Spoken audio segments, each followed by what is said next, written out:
Good evening, the evening news. I am Mimololua Ogumbodi. In a bid to maximize gains of the continuous voter registration exercise in Bayelsa State, the Independent National Electoral Commission has set aside September 11 to flag off its voter education roadshow. The roadshow is being organized through its voter education, publicity and gender department, according to Mr. Christian Utong, who heads the department. Mr. Utong disclosed this during a strategic engagement with accredited voter education service providers in Yenagoa. The meeting brought together civil society groups, advocacy networks, and community partners committed to enhancing voter sensitization for the ongoing continuous voter registration exercise, which runs from August 2025 to August 2026. He explained that the roadshow will serve as a direct channel to engage residents across towns and rural communities through drama, music, and interactive outreach. Mr. Utong stressed that the initiative aims to dismantle misinformation around the CVR, encourage voter status checks, and ensure that all eligible citizens secure their permanent voter cards. He explained that CVR is strictly for citizens who have not registered before, those who have recently turned 18 years, and individuals with lost, defaced, or damaged PVCs.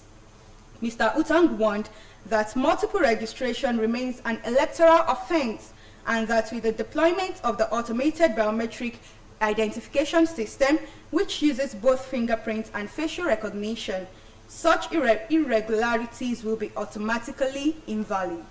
Meanwhile, INEC assured residents that its officials will be on the ground during the event to provide guidance, resolve voter registration issues, and assist citizens with status verification. The Commission urged Bayelsans to take full advantage of the exercise, reminding them that the PVC remains the only valid instrument for exercising their democratic rights. Death has been described as inevitable, and every human should endeavor to live and relate with others like it is their last day of breath.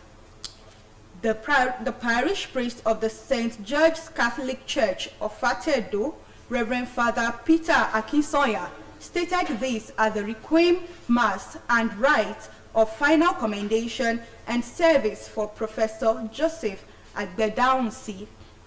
The Requiem has said, the Requiem Mass and Commendation Service for Prof. Joseph Agbedaunsi was held at the St. Benedict's Catholic Cathedral, Osogbo. Reverend Father Akinsoya explained that death is a leveler and humans should be conscious of the fact that they will answer when the clarion calls sound. According to him, Professor Agbedaunsi will be remembered as an outstanding academia with a large heart for the love of the church and extended her helping hand to others.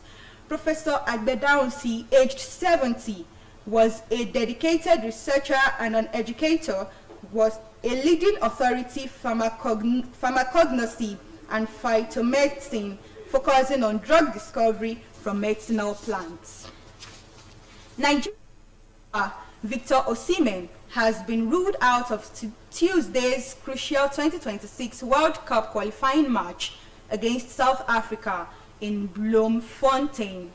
According to reports, the striker limped off midway through the first half of Saturday's 1-0 win over Rwanda in Uyo after a challenge from Claude Niyomugabo.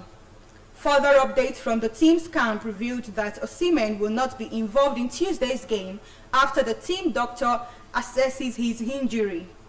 Super Eagles media officer Promise Efoge wrote in a WhatsApp message shared with newsmen that the team doctor confirmed Victor Osimhen's injury is a bruise on his chin as he woke up with discomfort and will not be traveling with the squad to South Africa for Tuesday's game.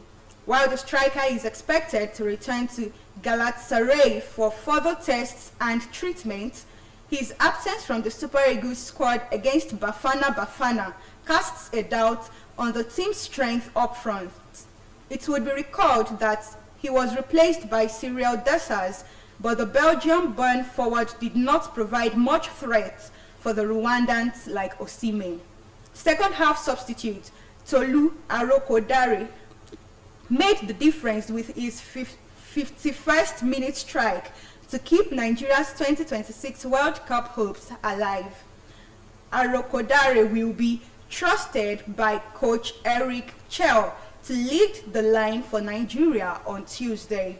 It was learned that the Super Eagles are at risk of missing a second consecutive World Cup due to their poor start to the qualifying series, while Saturday's win was their second in 7 matches, having drawn 4 and lost 1.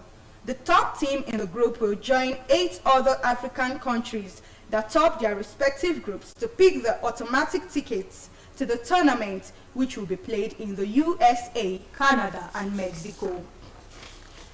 South Sudan has said it repatriated to Mexico a man deported from the United States in July.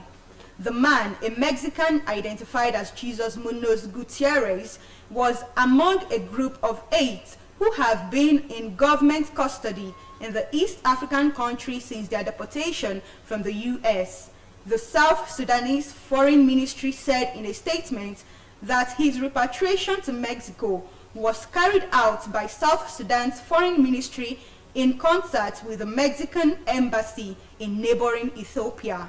It explains that the repatriation was carried out in full accordance with relevant international law, bilateral agreements, and established diplomatic protocols. However, rights groups have argued that the Trump administration's increasing practice of deporting migrants to third countries violated international law and the basic rights of migrants. The deportations have faced opposition by courts in the U.S., though the Supreme Court in June allowed the government to restart swift removals of migrants to countries other than their homelands.